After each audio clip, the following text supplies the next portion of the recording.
on to identifying problems and talking about how to improve those.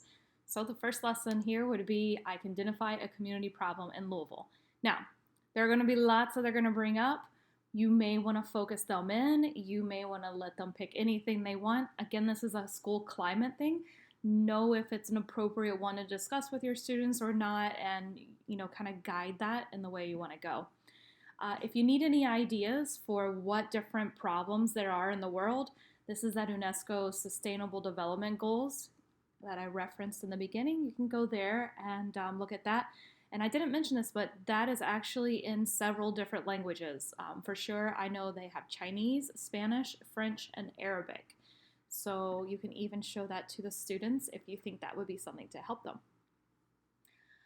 In the top there, let me go back to the website for a second. The top, there was also the download the community issue photos. If you click that, you will get some just nice images here. And I chose these based on different either problems or things to discuss about if they are good or not in your community. And I have just a variety of photos in here. You're welcome to pick and choose, delete a few of them if you don't like them, and I'll go through what some of these represent. Okay. So one thing you can do is go through those pictures and one by one ask them if they think that is a problem in Louisville, specifically their community, or not, and they can write them down in the chart below. So give them a chart that maybe it's a major problem, it's a small problem, it's not a problem, and you can put that in your target language. You might even just want to do it like it's a continuum where they can fill it in like, I think it's really a problem, you put it really far over or not so much in the middle. Also on the pictures, you may want to go in and just type in the target language 1 or 2 words so they can also visually see the words as you're teaching these to them, since a lot of these are going to be new words to them. So some possible issues, maybe schools or education, universities, litter, trash, water contamination, graffiti, public transportation, bike lanes, and so on. So right here is the list of what I tried to represent in the pictures that I picked. So some pictures can work for several or maybe not. All right, right here, write in, choose the issues that you want to focus on for the lesson. My suggestion is go for maybe 5 to 10 of these. Don't feel like you have to do them all. You might even break it down and do it in 2-3 different days. Some of these, like these right here, just access to grocery stores, farmers markets, community gardens, just food in general, restaurants, that could be just one day on its own. So if you feel like that needs to be broken up, go for it. Next, give them a little more input. So I can give information about the worst cities to live in. Again, choose a city or country from the target culture that you would like to use as a model. Now for this one, I started off right here by Googling the worst city to live in whatever country I wanted. And I actually did it even just the world. What are the worst cities in the world to live in? And that gave me a few ideas of which ones to focus on. And what I liked about these articles is that they explained it is bad because of the pollution. It has the worst pollution in the world, or it has the highest crime rate. So they were seeing a lot of these possible issues being used in that article. So choose what city or country you want to do, and then right here, type in the title and URL.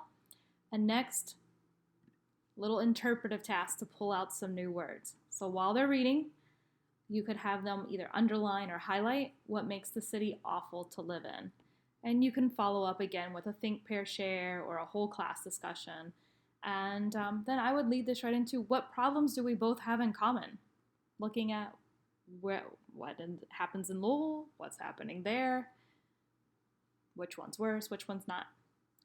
So a little pre-planning, go ahead and look at your article, predict what new words you think they may underline or be able to figure out because they're cognates or in context, and then predict what words they will not figure out and decide how you would like to present those words to them.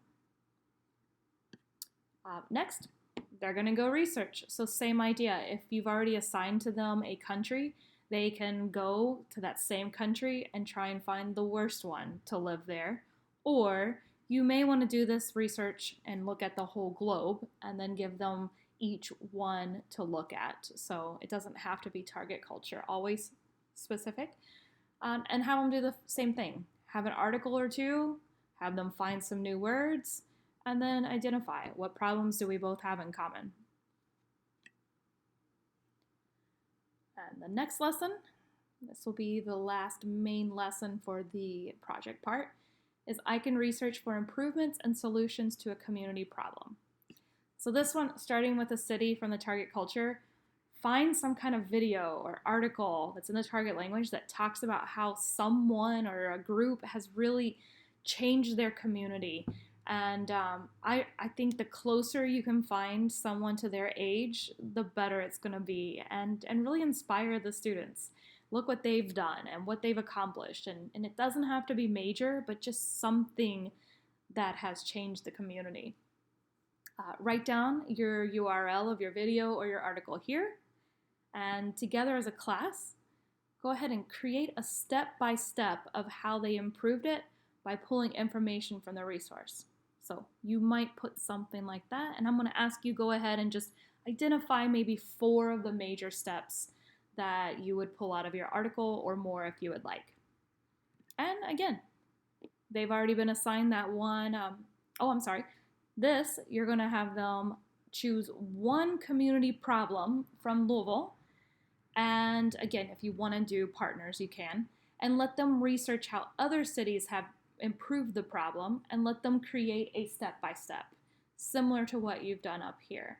Now, remind them, I like this, that it's about improving, not necessarily solving, because it might be impossible to solve, but we can all improve.